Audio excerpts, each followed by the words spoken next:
My greetings to everyone. I say something. Now, people have been asking me questions about what I said to verify more. What is it that I said? I said that Africans are suffering because of the spirit of idolatry spirits that our ancestors worshipped.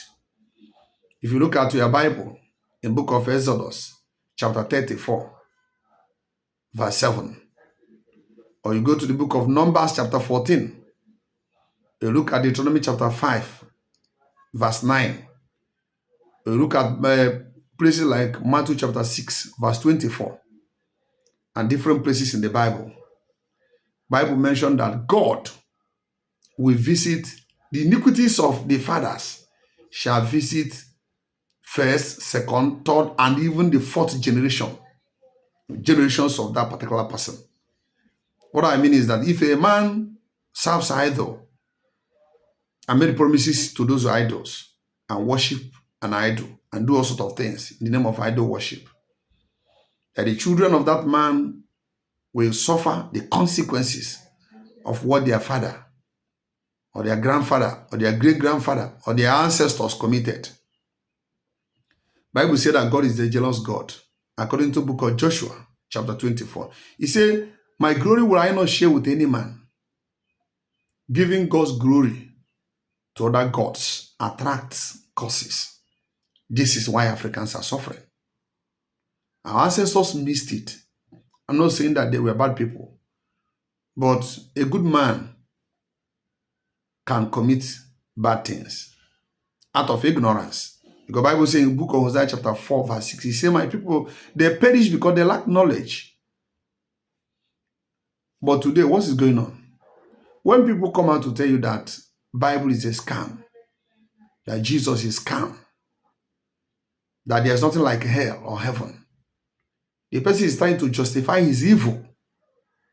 If you look at the book of 2 Timothy chapter 4, verse 3 to 4, Bible says that a time is coming when they will hire teachers according to their heart desire.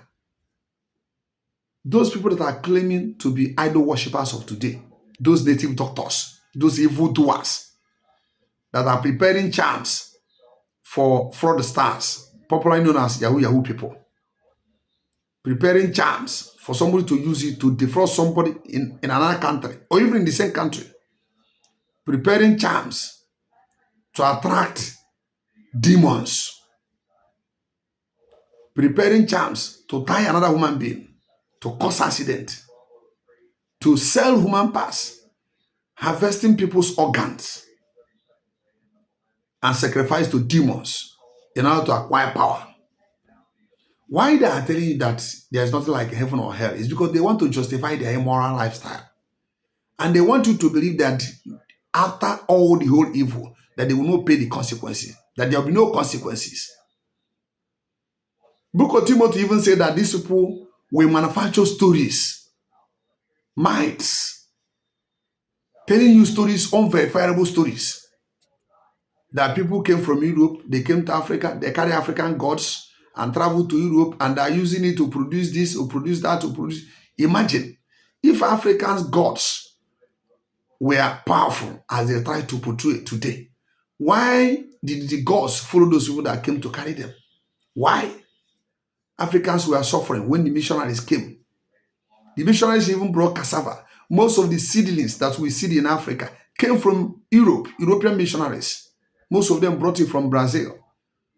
Even granules and some other things like that. They brought it from Brazil and some other South American countries to Africa. And they took some of those ones from Africa they took it to those places to transfer agricultural products. They gave us free education. Remember, even the church, when they came to Africa, they first brought education. The missionaries brought education to African system. And they train people so that people can communicate with other world. Imagine, if not for education in Africa, how do you communicate? Either you call it English language or French language or Portuguese or Spanish or whatever.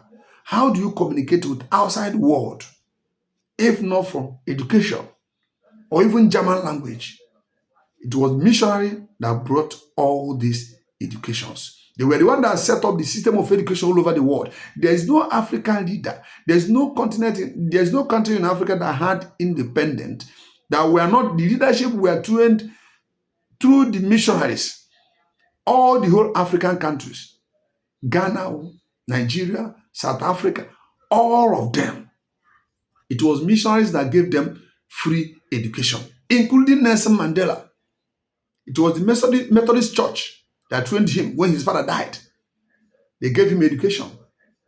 In Nigeria, the Sikh that brought independence to Nigeria, it was the missionary that trained him free education, both in Nigeria and abroad. In Ghana, the same thing. In Zambia, in Portugal, all the major countries in Africa, it was the missionary that gave them free education and opened their eyes to even demand for an independence. Now, today, some people are saying we should go back to the idol that never helped our parents to achieve anything. The idol that kept them in bondage. And they are telling you that Bible is a scam. So whatever they do, there will be no consequences. That is their mentality. And the Bible said it. This is the spirit of Antichrist. This is the message of Antichrist. This is message from hell. Or the Bible said in 1 John chapter 2, verse 18, it said that Antichrist is here. How manage that we have accepted Antichrist to deceive people? You know, the spirit of Antichrist, another name for spirit of Antichrist, spirit of deception. They want to turn truth into lies and lies into truth. And we can't take it. I pray that Africans should pray, fast, preach the gospel, pay the price, and liberate our people from this bondage of these people. And as you do so, God will bless us in Jesus' name.